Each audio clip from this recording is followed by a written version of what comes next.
qalınlığı çox olmamalıdır. Endometriyanın qalınlığı 5 milli, yəni bizim normamızda. Yəni maksimum 6 milli ölçülür.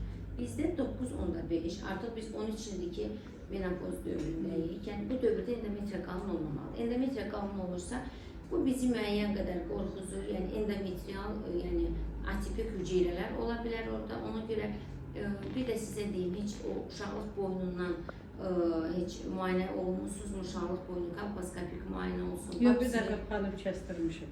Nə vaxt olub bu? Təxminən bir 6-7 il bundan. 6-7 il bundan öncə. Yəni ondan sonra heç həkimdə olmamışsınız. Bir dəqiqə, 15-ci ildir. 15-ci il.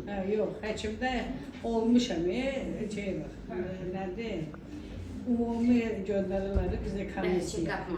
Onda da həmişə Yəni bizdə yoxlanır. Azərbaycanda xanımlar uşaq dünyaya gətirmirsə artıq, yəni ginekolog həkimə getmir. Çəkimə gəlmir. Amma bax görürsünüz bu dövründə öz müayinələri var. Yəni menopoz dövründə də biz ara sıra müayinə olmalıyıq. Heç bir klinik əlamət verməsə belə, heç bir qan axma, ağrı olmasa belə müəyyən bir dəyişikliklər olur ki, müəyyən bir vaxt ərzində bu bizim üçün riskdir.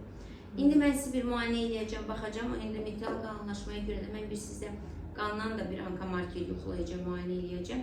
Sonra əslində bu qalınlaşma varsa endometriyadan mütləq analiz götürülməlidir.